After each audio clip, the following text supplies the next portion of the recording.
اگر گورنمنٹ نہیں بن سکتی، اگر ہمارا مینڈیٹ مل گیا اور ہماری گورنمنٹ، تو ہم اپوزیشن میں بیٹھ جائیں گے. We let others to survive. ایسا تو کوئی ایشو نہیں کہ پاکستان کو ختم کرنا کوئی ہمارے مقاصد پہ تو نہیں. ہم تو چاہتے ہیں پنجاب کے سینیریو پر بات کر لیتے ہیں. آن عباس بپی صاحب، پنجاب میں آپ لوگوں نے اسلم اقبال صاحب کو نامزد کیا ہے سی ایم کی سیٹ کے لیے کینڈیڈیٹ کے طور پر.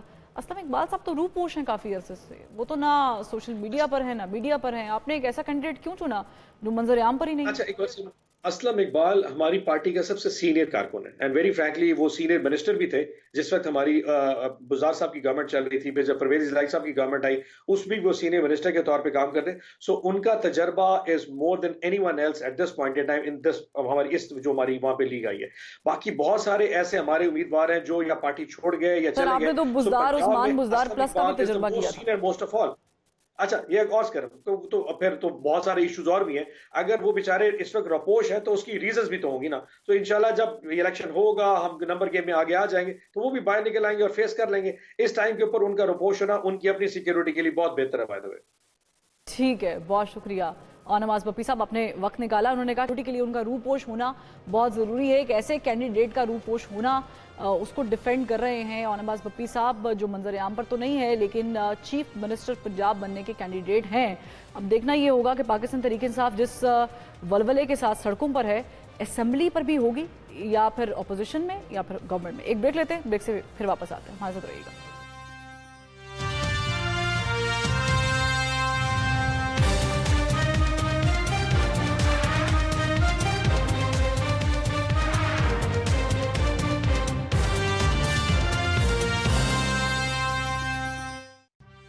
Welcome back. بریک کے بعد ہمیں جوائن کیا ہے جے یو آئی فے کے سینئر رہنما حافظ حمداللہ صاحب نے. سر بہت شکریہ، آپ نے وقت نکالا. حافظ صاحب، آپ کی جماعت کا بھی ایک بڑا سٹانس جو ہے وہ سامنے آیا الیکشن کے بعد، اور ابھی ہم نے آج دیکھا کہ کمشنر جو پنڈی ہیں انہوں نے مستعفی ہونے کا اعلان کیا اور انہوں نے بہت سارے انکشافات کیے. ظاہر ہے کہ ان کے انکشافات پر ہم مکمل طور پہ جب تک تحقیقات ہوتی ہے تو یقین نہیں کر سکتے، لیکن آپ اس کی تائید کرتے ہیں؟ آپ کو یہ حقیقت سے قریب معلوم ہوتے ہیں؟ دیکھیں، ایک تو آپ کی آواز پھر کٹ رہی ہے، پتہ نہیں میری آواز صاف ہے؟ نہیں، آپ کی آواز آ رہی ہے. اچھا، جہاں تک آپ کی سوال کا تعلق ہے، جہاں تک میں سمجھ چکا ہوں، وہ کمشنر راولپنڈی ڈویژن کے حوالے سے لیاقت علی چٹھا کے بارے میں آپ نے سوال کیا. جواب انہوں نے اعتراف کیا کہ 8 فروری کے الیکشن میں میں نے جو دھاندلی کی اس کا میں اعتراف کرتا ہوں، اور جو ہارنے والے تھے اس کو میں نے جتوایا اور جیتنے والے تھے ان کو میں نے ہروایا. لہٰذا میں نے صبح اٹھ کے خودکشی کرنے کا ارادہ کیا، مگر خودکشی نہیں کیا. قوم کے سامنے وہ پیش ہوا، لیکن اپنے آپ کو انہوں نے موت کے لیے پیش کیا کہ اسلام آباد کچہری چوک پر مجھے لٹکایا جائے، مجھے سزا دی جائے. میں نے بہت بڑی خیانت کی ہے، بہت بڑی بددیانتی کی ہے. میں تو کہہ رہا ہوں کہ ہونا تو یہ چاہیے تھا کہ اسی وقت جب ان پر پریشر تھا، ان کو پریشرائز کیا گیا کہ آپ نے یہ دھاندلی کرنی ہے، تو اس وقت انکار کرنا چاہیے تھا. لیکن دیر آید درست آید، میں ان کی اس ہمت اور غیرت کو خراج تحسین پیش کرتا ہوں. اور دوسری بات یہ کہ جو جتوائے گئے ہیں وہ کون ہیں، جو ہروائے گئے وہ کون ہیں، یہ بھی وضاحت کرے. دوسری بات یہ کہ کمشنر صاحب یہ بھی وضاحت کرے. لیکن حافظ حمداللہ صاحب، انہوں نے کوئی ثبوت پیش نہیں کیے ہیں. اگر ثبوت کے بغیر کوئی الزامات لگاتا ہے تو وہ صرف محض الزام ہی ہوتا ہے. دیکھیے، اس ملک میں جس کے پاس ثبوت ہے اس کو سزا نہیں دی جاتی، جس کے پاس ثبوت نہیں ہے اس کو سزا دی جاتی ہے. اس قسم کی بہت سی مثالیں ہیں، عدالتی مثالیں فیصلوں کی شکل میں موجود ہیں. تو لہٰذا جب نواز شریف کے خلاف پاناما کا ڈرامہ رچایا گیا تو پاناما میں تو اس کو سزا نہیں ہوئی، سزا تو اقامہ میں ہوئی. تو جس چیز پر سزا دینا تھا اس چیز پر سزا نہیں دی گئی، جو سزا کی بنیاد بن نہیں سکتا تھا اس پر سزا ملی. تو پاکستان میں الٹا گنگا ہے. تو لہٰذا ایک آدمی 21-20 گریڈ کا آفیسر ہو کے وہ اپنی زندگی داؤ پہ لگا رہا ہے، اپنی 30-35 سال کی سروس داؤ پہ لگا رہا ہے. وہ اپنے بچوں کو یتیم کرنے کے لیے اپنے آپ کو موت کے لیے پیش کر رہا ہے. اس بنیاد پر کہ ان کی غیرت، ان کی ضمیر جاگ چکی ہے، تو اس سلسلے میں بنیادی حق یہ ہے کہ اس کو بنیاد بنا کر سپریم کورٹ سوموٹو لے اور پورے ملک کی الیکشن کو کالعدم قرار دیا جائے۔ ٹھیک ہے، آپ نے بڑی اچھی حافظ احمد صاحب آپ نے بڑی اچھی بات کی، لیکن ہم نے دیکھا ہے کہ جی بی کے جو سابق چیف جج تھے انہوں نے بھی کچھ الزامات لگائے تھے، لیکن اس کے بعد وہ اپنے الزامات کو واپس لے چکے اور پھر انہوں نے اس کی تردید بھی کی اور پھر معافی بھی مانگی۔ اس کے علاوہ ہمیں ایک دو اور مثالیں ملتی ہیں ہمارے ملک میں جو الزامات لگاتے ہیں پھر بعد میں کہتے ہیں ہم سے غلطی ہو گئی، شاید ہماری کنڈیشن ٹھیک نہیں تھی۔ لیکن آپ نے ایک بڑی اہم بات کی، آپ نے کیا اگر وہ بر وقت بتاتے تو اس کا جو تاثر ہے یا اس کا جو ریاکشن یا امپیکٹ ہے وہ کچھ اور ہوتا۔ مولانا صاحب نے بھی پچھلے دنوں کچھ بات کی ہے، اگر وہ بھی وقت پر بتاتے کہ یہ سازش جو طریقے عدم اعتماد کی ہوئی ہے یہ کس کے کہنے پر ہوتی ہے، تو آپ نہیں سمجھتے کہ یہاں پر بھی وہ رول اپلائی ہوتا ہے جو ابھی آپ نے کہا ہے؟ دیکھیے، آپ کی سوال میں صحیح طور پر نہیں سمجھ سکا، ویسے میں بات کرتا ہوں، آپ کا سوال میں نہیں سمجھ سکا، اگر آپ دوبارہ دہرائیں تو مناسب ہوگا۔ لیکن ایک بات میں ریپیٹ کر دیتی ہوں، میں نے سوال یہ کیا ہے کہ آپ نے ٹائمنگ کا ایک بڑا اچھا کلیہ نکالا ہے کہ ٹائمنگ بڑی امپورٹنٹ ہوتی ہے، اس کا امپیکٹ بہت پڑتا ہے۔ آپ نہیں سمجھتے مولانا فضل الرحمان صاحب بھی اگر جو وہ بات کر رہے ہیں کہ تحریک عدم اعتماد جنرل فیض اور جنرل باجوان لے کر آئے، ان کے کہنے پر لے کر آئے تحریک عدم اعتماد، یہ بات وہ بھی اس وقت کہہ دیتے تو آج اس کا امپیکٹ کچھ اور ہوتا؟ مولانا صاحب نے بھی تو بڑی دیر بعد یہ بات کہی اور بغیر ثبوت کے۔ نہیں، آپ نے بات کہاں سے کہاں لے گئی، مولانا کی اور تحریک عدم اعتماد کی طرف آپ لے گئی۔ ایک بات میں اس سے ہٹ کر یہ کہوں گا ماضی کے سوال کے ساتھ کہ کمشنر صاحب نے جو بات کی انہوں نے جمعیت علماء اسلام کی اور مولانا صاحب کی بات اور ان کی موقف کی تائید کی کہ ملک میں دھاندلی ہوئی ہے، ایک ذمہ دار آفیسر اقرار اور اعتراف کرتے ہوئے۔ جہاں تک تحریک عدم اعتماد کی بات کی آپ نے ٹائمنگ کی، کہ مولانا صاحب کو اس وقت کہنا چاہیے تھا کہ جب تحریک عدم اعتماد پیش ہو رہا تھا، اس وقت مولانا نے کیوں بات نہیں کی کہ فلان نے یہ کہا اس لیے ہم تحریک عدم اعتماد ہم نے منہ کی۔ دیکھیں، یہ مولانا صاحب کی بات آپ کے سامنے انہوں نے کل رات بھی وضاحت کی مختلف چینلز پر۔ میں یہ کہنا چاہتا ہوں کہ میں پی ڈی ایم کا اسپوکس مین تھا، پی ڈی ایم کے اندر بات یہ چلی تھی کہ آیا ہم نے استعفوں کے آپشن پہ جانا ہے یا تحریک عدم اعتماد کے آپشن پہ عمل کرنا ہے۔ پیپلز پارٹی کی رائے یہ تھی، بلکہ وہ بضد تھی پیپلز پارٹی، کہ تحریک عدم اعتماد میں جانا ہے۔ ہماری رائے یہ تھی جے یو آئی کی اور پی ایم ایل این کی کہ نہیں، پہلے استعفوں کی آپشن، کیونکہ ہمارا موقف یہ تھا کہ 26 نکات میں بنیادی نقطہ یہ تھا کہ اسٹیبلشمنٹ سیاست میں مداخلت نہ کرے، ان کی مداخلت بند ہونی چاہیے۔ اگر ہم تحریک عدم اعتماد کی طرف جاتے ہیں تو پھر ہمیں اسٹیبلشمنٹ کے پاس جانا ہوگا تاکہ وہ بے ساکیاں جس پر پی ٹی آئی کی حکومت کری ہے وہ ہمارے حوالے کرے، پھر عدم اعتماد کامیاب ہو جائے۔ تو یہ ہمارے موقف میں تضاد ہے اور 26 نکات کے خلاف ہے۔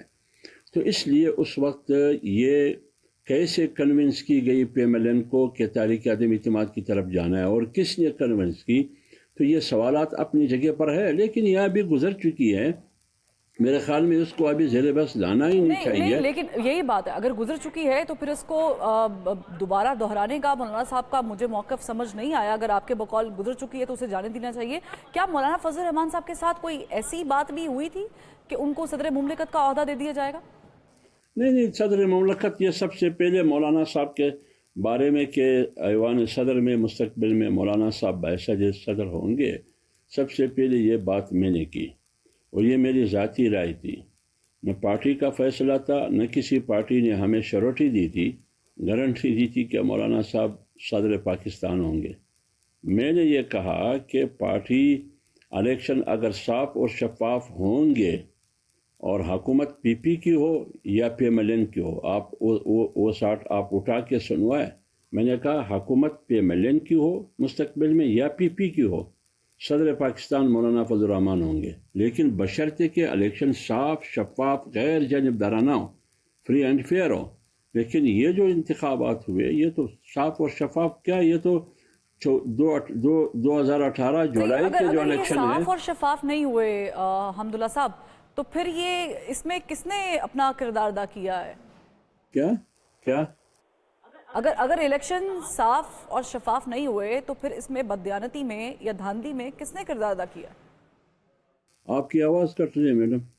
ٹھیک ہے حافظ عبداللہ صاحب، آپ مجھے سن پا رہے ہیں؟ جی آپ تھوڑا زور سے میں بولیے، نے آپ کی سوال یہ آواز کیا کٹ ہے، رہی. جی میں نے سوال یہ کیا ہے کہ اگر یہ الیکشن صاف اور شفاف نہیں ہوئے تو پھر اس میں بددیانتی یا ریگنگ کس نے کی ہے؟ اس میں بددیانتی اور ریگنگ کس نے کیا ہے آپ کو معلوم نہیں ہے؟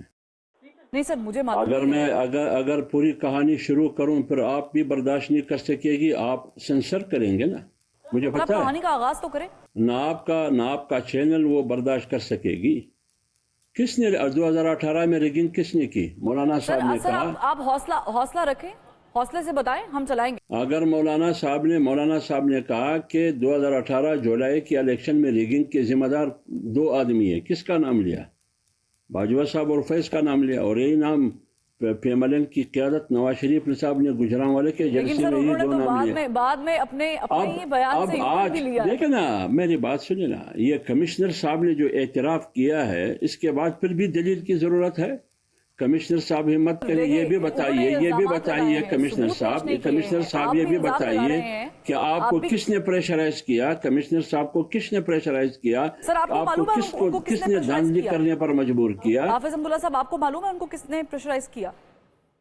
کمشنر خود کہتے ہیں، کمشنر خود کہہ رہے ہیں، اعتراف کر رہے ہیں کہ مجھے پریشرائز کیا گیا، مجھے مجبور کیا گیا، میں نے اپنے ماتحت آر او اور ڈی آر او کو مجبور کیا دھاندلی کرنے پر، لہٰذا میں معذرت چاہتا ہوں، میں ان سے معافی چاہتا ہوں. یہ خود اپنے زبان سے 20-21 گریڈ کا آفیسر اعتراف کر رہا ہے. حافظ عبداللہ صاحب انہوں نے جو الزام لگایا ہے وہ چیف جسٹس آف پاکستان پہ لگایا ہے، اور ان کا کوئی کردار نہیں ہے الیکشن سے، کوئی تعلق نہیں ہے، بلکہ الٹا انہوں نے تمام سٹیک ہولڈرز کو بٹھا کر جو سماعت کی تھی جس میں الیکشن کی تاریخ طے کی گئی تھی، انہوں نے باقاعدہ سب کو ایک پیج پر لا کر یہ کہا تھا کہ الیکشن کرانے ضروری ہیں، اور الیکشن ہوئے بھی انہی کی وجہ سے ہے۔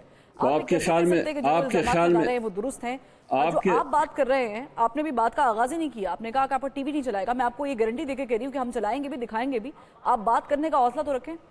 ایک بات ایک لفظ سے مجھے سمجھ آتا ہے کہ آپ نے کیا کہا، اس کا مطلب یہ ہے کہ دھاندلی نہیں ہوئی ہے نا. آپ کی سوال کا مطلب تو یہ کمشنر صاحب جھوٹ بول رہا ہے، ٹھیک ہے، آپ کہتے ہیں کہ جھوٹ بول رہے ہیں، میں کہتا ہوں کمشنر سچ بول رہا ہے، بس ٹھیک ہے. ان کی تحقیقات ہوگی یا نہیں ہوگی یہ اداروں کی مرضی ہے. کس سے تحقیقات کروائیں گے آپ؟ عدلیہ سے تحقیقات کروائیں گے آپ؟ کس عدلیہ سے؟ تاریخ اٹھایا نا، ہمیشہ مارشاء اللہ کو سپورٹ کیا ہے، ہمیشہ انہوں نے قانونیت کو سپورٹ کیا ہے. انہوں نے مشرف کو آئین میں ترمیم کی اجازت دی، ری رائٹ کیا گیا آئین ثاقب نثار کے اور بنجال کے زمانے میں. کیسے فیصلے ہوئے؟ الیکشن کمیشن سے. کہاں آپ مجھے بتائیے کوئی ایسا ادارہ جس پر 24 کروڑ عوام کا اعتماد ہو کہ یہ ادارہ مجھے انصاف دے سکتا ہے. عوام رل رہے ہیں مہنگائی کی وجہ سے، ایک ادارے پر اعتماد ہی نہیں ہے. بات کی ہے وہ بڑی سنجیدہ بات ہے. آپ کو ابھی جو سچویشن ہے اس میں لگ رہا ہے کہ ابھی بھی کچھ چانسز ہے مارشل لا یہ ایمرجنسی کے؟ کیا ابھی بھی کچھ چانسز آپ کو لگ رہے ہیں مارشل لا یہ ایمرجنسی کے؟ آپ کیا کہہ رہی ہے؟ مجھے سمجھ نہیں آ رہا. حافظ عبداللہ صاحب آپ کو میری آواز آ رہی ہے؟ آپ کی آواز آ رہی ہے لیکن شور ہے کافی، پتہ نہیں آپ کیا کہہ رہے ہیں. اچھا ٹھیک ہے، میں چاہوں گی کہ اس کو ہم چیک کر لیں ایک دفعہ. میرا سوال یہ تھا کہ آپ کو کیا ابھی بھی کچھ چانسز لگ رہے ہیں مارشل لا خدا نخواستہ یا نہیں دیکھیے میری بات سنیں. جمعیت علماء اسلام ایک جمہوری جماعت ہے، ان کی ایک جمہوری تاریخ ہے. ہر ڈکٹیٹر کے خلاف جمعیت علماء اسلام کی ایک تاریخی باب ہے. کبھی بھی جمعیت علماء اسلام نے ڈکٹیٹر اور آمریت کی حمایت نہیں کی ہے، بلکہ اس کے خلاف جیلوں میں گئے. اور ہم آج بھی کہتے ہیں کہ آج کے الیکشن سے جمہوریت مضبوط نہیں ہوئی بلکہ جمہوریت مذاق بن گیا. آج کے انتخابات سے 8 فروری کے انتخابات سے دولت مضبوط ہوئی اور آمریت مضبوط ہوئی. آج بھی بین الاقوامی عالمی ادارے آپ کے انتخابات پہ سوالات اٹھا رہے ہیں. کیوں اٹھا رہے ہیں وہ؟ اس کو کوئی جواب دے سکتا ہے؟ اس لیے ہم مارشاء اللہ کے حق میں نہیں ہے، نہ ہم ایمرجنسی کے حق میں ہیں. ہم چاہتے ہیں کہ اگر آپ اس ملک کو مضبوط دیکھنا چاہتے ہیں، اس ملک میں وحدت، قومی وحدت چاہتے ہیں، آپ اس ملک میں رول آف لا چاہتے ہیں، اس ملک میں پارلیمنٹ کی سپریمیسی چاہتے ہیں، اس ملک میں جمہور کی حکومت چاہتے ہیں، آپ آئین پہ عمل کریں نا. ایک کام تو کرے، آئین پہ عمل کرے. آئین پہ عمل نہیں ہو رہا. اس کا کیا حل ہے؟ کیا ری الیکشن چاہتے ہیں؟ میری ذاتی رائے ہے کہ اس ملک میں اس موجودہ الیکشن کو کالعدم قرار دیا جائے اور ری الیکشن کے لیے فضا ہموار کیا جائے، اور صرف ری الیکشن نہیں، free and fair election, free and fair election. ٹھیک، اور اگر الیکشن نہیں ہوتے، اگر کالعدم نہیں ہوتے، جو 8 فروری کو الیکشن ہوئے ہیں، اور ری الیکشنز بھی نہیں ہوتے، ری پولنگ بھی نہیں ہوتی ہے، تو آپ کا لاہ عمل کیا ہوگا؟ کیونکہ مولانا فضل الرحمان صاحب نے ملاقات تو کی ہے پی ٹی اے کے وفد کے ساتھ۔ دیکھیں اس ملاقات میں موجود تھا۔ اگر الیکشن نہیں ہوگی، ری الیکشن اگر فلان نہیں ہوگا تو ہماری اگلا لاہ عمل کیا ہوگا؟ یہ جب یہ صورتحال سامنے آئے گی کہ صورتحال کیا بنے گی اور قومی سیاست کہاں تک جائے گی، یہ تو اسی وقت فیصلہ کرے گی۔ لیکن یہ فیصلہ ہے کہ ہم اپوزیشن میں بیٹھیں گے، حکومت میں ہم نہیں جائیں گے، ہم اسٹرائک اور احتجاج کریں گے۔ اس کی حکمت عملی کیا ہوگی، اس کی شکل اور صورت کیا ہوگی؟ احتجاج کے لیے حافظ حمداللہ صاحب دیگر جماعتوں کو بھی دعوت دیں گے؟ بالکل دیں گے۔ مرکزی سطح پر کسی جماعت کے پارٹی ساتھ کی بات چل رہی ہے؟ دیکھیں نا، پی ٹی آئی ہمارے پاس آئی تھی۔ آج آپ کو معلوم ہے کہ آزاد حیثیت میں پی ٹی آئی کو ووٹ ملی ہے یا ان کو دیا گیا ہے، جو بھی صورت ہے وہ آئی تھی ہمارے پاس۔ ان کا موقف بھی یہی تھا کہ دھاندلی ہوئی ہے، ہمارا موقف بھی یہی تھا کہ دھاندلی ہوئی ہے۔ یہ ایک قدر مشترک ہے، لیکن وہ اپنے پوزیشن میں رہتے ہوئے اپنی سیاست کریں گے، میں اپنے پوزیشن میں رہوں گا، سیاست کروں گا، احتجاج پی ٹی کروں اے کے گا۔ ساتھ دھاندلی ہوئی ہے سر، میں معذرت چاہوں گی قطع کلامی کی، آپ نے کہا پی ٹی اے کے ساتھ دھاندلی ہوئی ہے ملک میں، الیکشن جو ہے وہ ریگڈ الیکشنز تھے، تو پاکستان تحریک انصاف کے پی میں جیتی ہے، اور جس سیٹ پہ علی امین گنڈا پور جیتے ہیں اور نامنیٹ ہوئے ہیں ایز سی ایم کے پی کے، وہ سیٹ مولانا فضل الرحمان صاحب نے ہاری ہے، تو اس سیٹ پر بھی دھاندلی ہوئی ہے؟ دیکھیے پی ٹی آئی کے مطابق پی ٹی آئی کہہ رہی ہے، پی ٹی آئی والے کہہ رہے ہیں کہ ہمارے ساتھ دھاندلی ہوئی ہے، پی ٹی آئی والے کہہ رہے ہیں۔ لیکن پی ٹی آئی کی جو وفد آئی، مولانا صاحب نے صاف ان کو کہا کہ خیبر پختونخوا میں ہمارے حق میں نہیں، ہمارے خلاف دھاندلی ہوئی، اور پی ٹی آئی کے حق میں دھاندلی ہوئی۔ یہ اسد کے سر بیٹھا تھا، ان کے سامنے کہا کہ خیبر پختونخوا میں آپ کے لیے دھاندلی ہوئی، یعنی پی ٹی آئی کے لیے ہمارے خلاف ہوئی ہے۔ پنجاب میں کس کے لیے دھاندلی ہوئی، سندھ میں کس کے لیے دھاندلی ہوئی، بلوچستان میں کس کے لیے دھاندلی ہوئی۔ لیکن میری رائے تو یہ ہے کہ 1 مہینہ پہلے مجھے پتا تھا کہ سندھ میں کس پارٹی کی حکومت آئے گی، بتایا گیا تھا، اور بلوچستان میں کس کی حکومت آئے گی، پنجاب میں کس کی اکثریت ہوگی۔ صرف خیبر پختونخوا میں لوگ جو جتوانے والے ہیں وہ کنفیوز تھے کہ خیبر پختونخوا میں حکومت کس کی بنائی جائے گی، اس میں تھوڑا کنفیوز تھے۔ حافظ حمداللہ صاحب، آپ نے وقت نکالا اور آپ کے ملک میں دھاندلی ہوئی ہے، مگر کے پی پہ موقف اختیار یہ کیا کہ کے پی میں پاکستان تحریک انصاف کو جتوانے کے لیے دھاندلی ہوئی۔ اگر یہی وجہ ہے اور یہ واقعی حقیقت کے مطابق ہے تو پھر پاکستان تحریک انصاف کے وفد سے ملنا کوسچنیبل تو ہے۔ کل پھر ملاقات کریں گے، اللہ حافظ۔